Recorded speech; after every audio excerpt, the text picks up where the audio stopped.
Hey, communauté de co-critiques, ici Kim, et aujourd'hui je continue ma vidéo thématique sur les jeux de société auxquels on peut voler des figurines pour jouer à nos jeux de rôle. Aujourd'hui, on aborde deux thèmes. Le premier étant tout ce qui touche aux horreurs du monde de Cthulhu et les horreurs Lovecraftiennes. Et ensuite, on va parler des jeux sci-fi. Premier jeu dont je vais vous parler aujourd'hui, c'est Mansion of Madness, deuxième édition, sorti en 2016, un jeu de Nikki Valens pour Fantasy Flight Game. Il s'agit, comme j'ai dit, de la deuxième édition que vous trouverez en boutique. La première édition se trouve souvent facilement sur les sites de revente de jeux et de tout autre objet. Les figurines, je vous dirais, se sont quand même améliorées entre les deux éditions, mais voilà, pour moins cher, si c'est les figurines qui vous intéressent, sautez sur l'option de l'acheter usagé. Le jeu de la deuxième édition est plus plaisant à jouer parce qu'il remplace le joueur qui jouait tout seul dans son coin, incarnant la mauvaise maison, par une application. Donc, comme j'ai dit, contrairement à la première édition du jeu, qui se trouve encore facilement sur tous les sites de revente, où un joueur devait incarner la maison contre les joueurs qui jouaient, de manière coopérative ensemble. La deuxième édition est totalement coopérative. Donc, tous les joueurs jouent ensemble grâce à l'application qui dicte les mouvements et les mouvements des ennemis et les événements, en général. Le jeu est conçu donc pour 1 à 5 joueurs. Le jeu de base donne accès à 4 scénarios de longueur et de difficulté différentes. Il y a aussi 3 autres scénarios qui sont téléchargeables à partir de l'application. Et il y a déjà 7 extensions différentes qui existent pour le jeu et qui ajoutent en tout et pour tout encore 15 autres scénarios. Les extensions aussi, il faut dire, là, fournissent de nouvelles figurines, que ce soit des nouveaux héros ou des nouveaux monstres appropriés pour le thème de la boîte d'extension. Donc, le jeu de base se détaille à environ 120-140 $ en boutique au Québec, alors que le prix des expansions varie entre 35 et 90 $, dépendamment du nombre de scénarios et du nombre de figurines, surtout. L'application donne quand même beaucoup de profondeur au jeu, nous demande parfois de résoudre des casse-têtes pour trouver des indices et faire progresser la partie, en plus de devoir, bien entendu, là, survivre aux horreurs qu'elle va mettre dans notre chemin. Donc, la boîte de base vous offre 8 investigateurs et 24 monstres. Deuxième jeu de l'univers Lovecraftien, Death May Die, sorti en 2019, conçu par Robert Daviau et Eric M. Lang pour Cool Mini or Not. Autre jeu inspiré, de l'univers Lovecraftien, les joueurs incarnent ici encore des investigateurs dans les années 1920, mais ici, au lieu d'essayer d'arrêter l'arrivée des anciens dieux, ils cherchent plutôt à les convoquer afin de les détruire une fois pour toutes. Donc, vous commencez la partie avec votre investigateur qui est déjà dans un état de folie pour être capable de convoquer les anciens dieux. Donc, toutes les parties se déroulent en 2 actes, soit l'acte avant et après la convocation. Et le jeu, dans le fond, de base, contient 45 figurines, dont des héros et des monstruosités. Et se détaille à environ 120-140 $. Une expansion est déjà disponible et une seconde expansion devrait sortir en 2024. Vous pouvez aussi trouver des figurines supplémentaires, comme celle, entre autres, de Yog-Sothoth, pour environ 30 $. Ma troisième proposition, qui a lieu dans l'univers Lovecraftien, est un peu tirée par les cheveux, du moins vous allez trouver que elle est un peu tirée par les cheveux, mais je vais vous expliquer pourquoi je pense que c'est un jeu qui peut être utile pour vous. Donc, il s'agit de Zombicide Undead or Alive, sorti en 2022 et encore une fois fait par Raphaël Guiton, Jean-Baptiste Lulien et Nicolas Raoul pour Cool Mini or Not. Je comprends que vous trouvez que je tire la sauce Lovecraftienne ici avec cette proposition-là, mais les figurines sont parfaites pour jouer à plusieurs jeux qui naviguent dans ces eaux-là. Il s'agit vraiment développement de la version classique de Zombicide, mais qui a lieu dans le Old Far West. Et les survivants qu'il y a dans ces boîtes-là de Zombicide Undead or Alive sont vraiment dignes de Weird Frontiers ou de Down Darker Trails de Call of Cthulhu. Donc pour environ 105 à 140 $, dépendamment dans quelle boutique vous regardez, vous obtiendrez 14 figurines de survivants et 74 ennemis. On continue d'étirer la sauce Lovecraftienne avec Shadows of Brimstone, City of the Ancients, oui, ou Swamp of Death. Il y a 2 core box. Les 2, je parle de la version revisitée, donc sortie en 2020, fait par Jason C. Hill pour Flying Frog Productions. On est dans le milieu des années 1880 dans le sud-ouest des États-Unis, dans la petite ville minière de Brimstone, qui a eu un coup de chance et a découvert un large dépôt d'un étrange minerai qui a été appelé le Darkstone. Donc, avec ses propriétés magiques, ce minerai-là est plus rare que l'or et incroyablement dangereux. Donc, en un éclair, la ville de Brimstone a été consumée, ravagée, et donc est l'épicentre d'une explosion cataclysmique supernaturelle qui a ouvert des portails vers d'autres mondes dans le creux des mines, en libérant la grande noirceur sur les terres. Donc maintenant, des hordes de démons déferlent des mines et ravagent les campagnes et le ciel s'assombrit avec des volées de créatures cauchemardesques. Donc dans le jeu, vous incarnez des héros qui se placent au front pour repousser la noirceur. Donc on est dans un jeu 100% coopératif du style Dungeon Crawl. On retrouve parmi les héros, donc des gunslingers, des bandidos, des saloon girls. Donc, on est un peu dans le même thème, je vous dirais, que Undead or Alive, mais vraiment avec un thème là, à côté de H.P. Lovecraft. Le jeu garde vraiment le focus sur l'aspect d'aventure, donc combattre des monstres, prendre du loot et faire des rencontres un peu aléatoires, là, mais qui ont quand même des liens avec l'histoire. Et donc, le jeu est très simple et très rapide pour garder l'accent sur le divertissement. 2 boîtes de jeux de base sont disponibles, comme je vous ai dit, City of the Ancients et Swamps of Death, avec des héros et des monstres différents dans chacune des boîtes. Les 2 boîtes sont indépendantes, là, peuvent être jouées de chacune de leur côté, mais sont aussi compatibles si vous voulez mélanger les 2 boîtes ensemble. Donc, le jeu se trouve en boutique présentement à, je vous dirais, entre 110 et 130 $. Et finalement, on revient un peu au cœur du thème de Cthulhu avec Cthulhu Wars, jeu sorti en 2015, fait par Sandy Peterson et Lincoln Peterson pour Peterson Games. Donc, c'est un jeu de société stratégique dans lequel les joueurs incarnent des races extraterrestres, des dieux ou des Great Old Ones. Le jeu inclut 64 figurines cultistes, des monstres, des aliens et des Great Old Ones, qui varient entre 20 mm de hauteur et 180 mm, donc 18 cm là, pour des maths rapides, ce qui est vraiment quand même très gros sur une table. Donc, le jeu a lieu sur la Terre et chaque joueur incarne, comme j'ai dit, une des 4 factions incluses dans le jeu, qui a pour but d'accumuler des points sur la Doom Track. Donc, on cherche à atteindre la fin du monde. Le jeu se trouve pour environ 160 $, mais se trouve aussi sur des sites de revente, considérant que ça fait déjà environ 8 ans qu'il est sorti. Donc, dans cette boîte-là, vous allez trouver principalement, justement, des monstres, des cultistes, pour faire les vilains dans vos parties de jeux de rôle.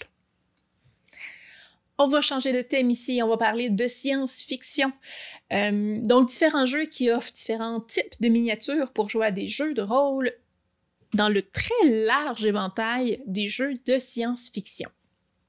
Le premier jeu dont je vais vous parler, c'est Star Wars Legion. Donc, jeu sorti en premier en 2018, conçu par Alex Davey et Luke Eddy pour Fantasy Flight Games, qui a été repris par la suite par Atomic Mass Games. Star Wars Legion, c'est un wargame d'infanterie asymétrique pour 2 joueurs. Donc, la boîte de base ou les boîtes de base comprennent plus de 33 miniatures et reconstituent soit la Galactic Civil War, où un joueur incarne les rebelles et l'autre l'Empire, ou la Clone Wars, où un joueur incarne la République et l'autre les séparatistes et la Trade Federation. Comme tout bon wargame, c'est possible d'acheter des figurines à part par la suite pour agrandir notre armée ou pour vous trouver la figurine que vous cherchez pour votre partie de jeu de rôle. Je vous dirais que c'est un des jeux, du moins dans le domaine du sci-fi, là, où je trouve que les figurines sont faites avec le plus de détails et donc le plus de qualité. Donc, ce sont de très, très, très belles figurines. Le défaut de ce jeu-là, c'est à part si vous achetez les boîtes, par exemple, des figurines avec les clans criminels comme les Black Sun, vous aurez très peu de figurines très génériques qui peuvent s'appliquer à plusieurs jeux de rôle de science-fiction. Vous allez vraiment cadrer dans un univers très Star Wars. Et c'est amplement correct. Je joue à plein de jeux de Star Wars ou qui reskin avec du Star Wars, mais si c'est pas particulièrement ça que vous cherchez, il y a beaucoup moins de variété dans les types de figurines et vous allez avoir surtout des personnages qui sont très canons dans l'histoire de, je le répète, Star Wars. Donc les boîtes de base sont vous pouvez les trouver au Québec pour environ 120-185 $. Donc, cherchez la bonne boutique pour avoir le bon prix. Ça varie beaucoup. Deuxième proposition qui a pour thème encore Star Wars. Donc, Star Wars Imperial Assault, sorti en 2014, donc jeu qui date un peu plus, et conçu par Justin Campanale, Corey Kornicka, je m'excuse, Corey, et Jonathan Wing pour Fantasy Flight Game. Donc, il s'agit d'un jeu de société de stratégie et de combat tactique pour 2 à 5 joueurs. Donc, les missions du jeu nous placent dans la Galactic Civil War, où la plupart des joueurs incarnent les rebelles et un joueur va incarner l'Empire. Séparer ainsi les joueurs, là, ça offre 2 expériences de jeu vraiment différentes, tout dépendant du rôle que vous assumez. Il y a un joueur seul qui va incarner l'Empire, il va contrôler le plateau, il va connaître les missions, il va connaître les éléments qui vont être déclenchés à tel ou tel moment, et un peu comme le maître de jeu là, dans nos parties de jeu de rôle.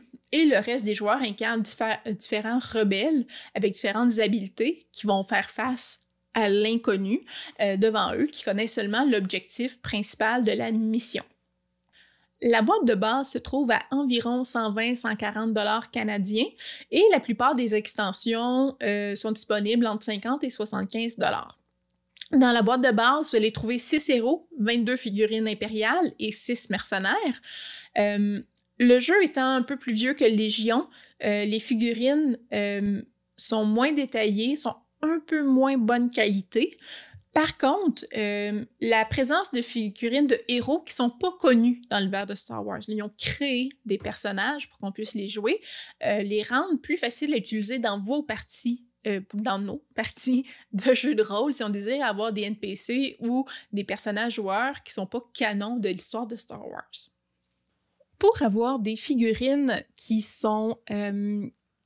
rappellent cet aspect-là, on pourrait dire, là, du Outer Rim qu'on peut voir dans Star Wars, mais qui ne sont pas associés avec cette franchise-là, il y a le jeu Core Space, sorti en 2019, fait par Wayne Abela et Colin Young pour Battle System Limited.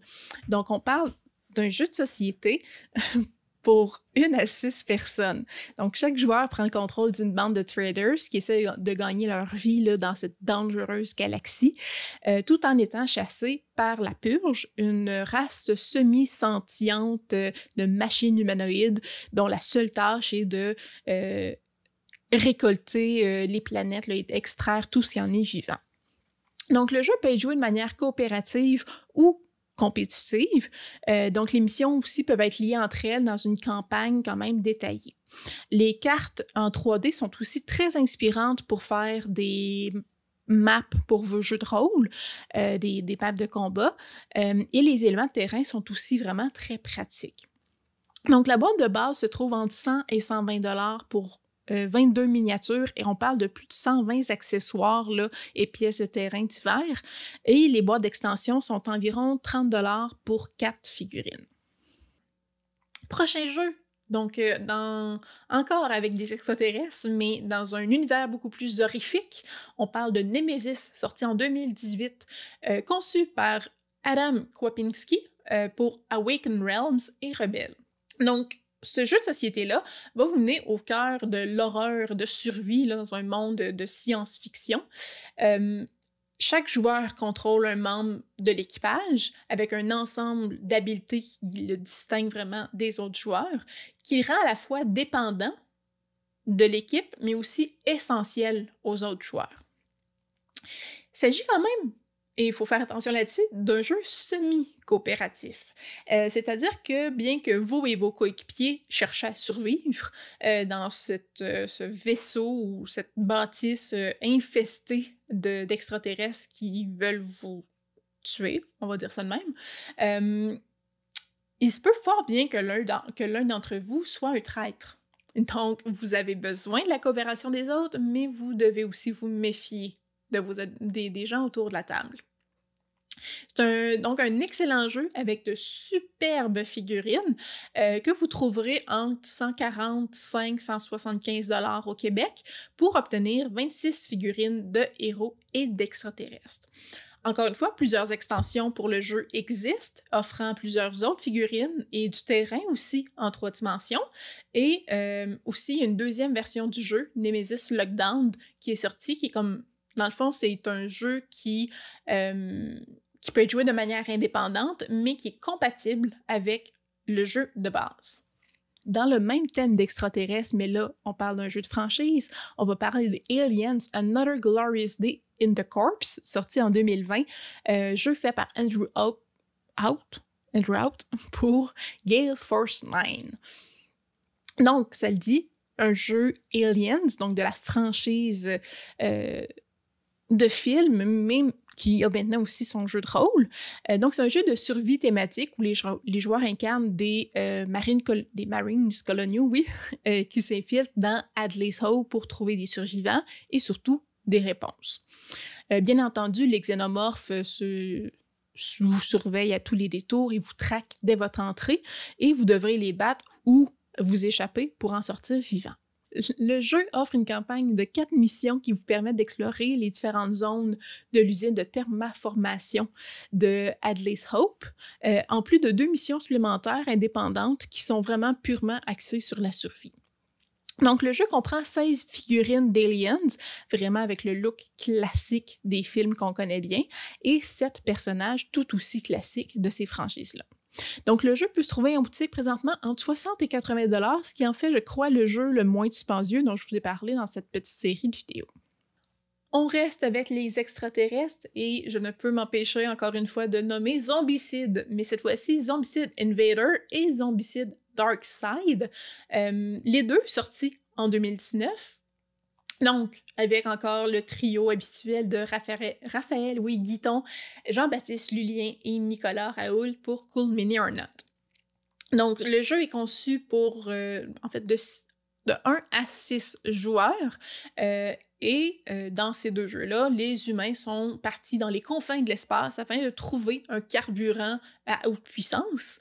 Ils l'ont trouvé sur une petite planète nommée PKL7, et donc en trouvant le xénium, cette substance si chère à leur cœur, ils ont aussi trouvé les xénos. Donc ce jeu coopératif donc place les héros face aux extraterrestres et vous choisissez une mission différente à chaque fois. Et comme tous les bons homicides, vous jouez votre héros qui hack and slash à travers des hordes et des hordes d'extraterrestres ou de zombies extraterrestres. Donc, comme tous les homicides, le système est extra simple afin de maximiser l'action. Et les boîtes de base contiennent 72 figurines, dont 8 héros. Oui, 8 héros, pour environ 135 $. Plusieurs boîtes de figurines aussi supplémentaires sont disponibles et peuvent être achetées en boutique. Pour jouer dans le sci-fi, mais là, on est dans un type de sci-fi tout à fait différent. Il s'agit de Cyberpunk Red, pareil comme le jeu de rôle, donc Combat Zone. Donc, jeu qui est sorti en 2022, conçu par Aaron Deal et John Kowaleski pour Monster Flight Club. Oui, Monster Flight Club. Le jeu se déroule à l'an 2045 durant la reconstruction de Night City. Donc, c'est un jeu très skirmish, donc on s'affronte et on se combat entre nous. Vous devrez équiper votre gang, engager des mercenaires et gagner vos street cred pour dominer les arènes de combat et devenir le nouveau maître des rues de la ville. Donc le jeu utilise des D6, D8 et des 12, donc des clics-clacs qu'on aime bien quand on joue à des jeux de rôle. Et le jeu de base vient avec 12 mini de membres de gang, en plus de ruines de bâtiments en carton qui peuvent facilement être utilisés comme terrain dans vos parties de jeux de rôle, avec aussi divers accessoires comme des clôtures et des containers. Des lots de figurines et des pièces de terrain peuvent aussi être achetés de manière indépendante afin de créer des nouveaux gangs. Donc, c'est possible de commander le jeu de base à 120$ US sur le site officiel de Monster Fight Club. Puis les extensions de figurines sont au coût de 20$ US pour 3 figurines ou 50$ US pour 6 figurines, là, donc selon les lots. Toujours dans le thème de Cyberpunk, donc Cyberpunk 2077 Gangs of Night City, ce jeu sorti en 2023, tout frais, tout chaud. En fait, il est encore en précommande dans certaines boutiques. Jeu de Andrea Chiaverson, Eric Emlang, Alexio Schneer-Gerger, Francesco Rogerfred Seda pour Cool Mini or Not. Donc, on parle d'un jeu stratégique avec des miniatures dans lesquelles des gangs se combattent entre elles pour le contrôle de la ville. Donc, dans un thème très cyberpunk, on s'entend. Dans le jeu, la ville est une partie intégrante et vivante du système, donc les actions que vous avez influencent pas seulement votre jeu et le jeu des autres, de vos adversaires en fait, mais la ville en soi. Donc, les différentes dynamiques font des parties très différentes à chaque fois et le gameplay vient vraiment varier beaucoup d'une joute à l'autre. Le jeu tire vers, je voudrais un certain point, certains vont dire vers l'Eurogame, avec l'importance des placements des figurines, la stratégie impliquée, mais ça demeure quand même un jeu de combat stratégique. Le jeu, oui, se trouve en boutique entre 140 et 170$ pour 46 figurines et des extensions sont déjà disponibles. Finalement, jeu post-apocalyptique, encore là qui vient d'une franchise de jeux vidéo cette fois, Fallout Westland Warfare, sorti en 2018, un jeu de James Sheehan pour Modifius Entertainment. Donc, dans ce jeu inspiré, encore là, du jeu vidéo, tout comme le jeu de rôle d'ailleurs, qui est sorti cette année, les joueurs construisent leur équipe avec une large sélection de factions différentes, d'alliés, de personnages aussi iconiques de la série. Le jeu tient place dans le monde post-apocalyptique bien connu et offre, en plus des figurines, une variété de décors et de bâtiments. Donc, on parle du Red Rocket à Sanctuary Hills, des machines distributrices de Nuka-Cola, des véhicules détruits. Donc, vraiment, encore une fois, on est à fond dans la thématique du jeu vidéo. Le jeu inclut une campagne narrative ainsi que des missions dignes des random encounters qu'on trouve dans le jeu vidéo. Et c'est possible de jouer en mode coopératif, mais aussi de jouer joueur contre joueur ou même en mode tournoi. Finalement, le jeu vient aussi avec un mode solo où on peut avoir un paquet de cartes qui va servir dans le fond pour diriger les actions des ennemis. Donc, la boîte de base se trouve pour environ 60$, mais les boîtes de figurines supplémentaires sont nécessaires pour pouvoir créer sa petite armée, là, sa petite cellule de combattants, et chaque boîte se trouve entre 40 et 70$. C'était mes propositions de jeux Lovecraftiens et de sci-fi. Il n'y a pas d'adjectif, donc les jeux d'univers de sci-fi. Si vous n'avez pas vu, ma première vidéo parlait des jeux dans des univers médiévals fantastiques ou plus proches de la mythologie. Si vous ne l'avez pas vu, allez la voir.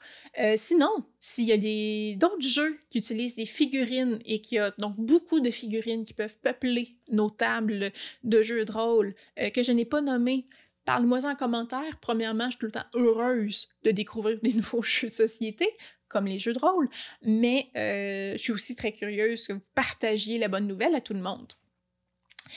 Sinon, si vous avez des questions sur les jeux que j'ai nommés, n'hésitez pas à me les poser en commentaire. Si vous avez aimé la vidéo, faites un petit pouce en l'air, abonnez-vous à la chaîne. Sur ce, je vous souhaite bon jeu, beaucoup de plaisir et à la prochaine. Bye!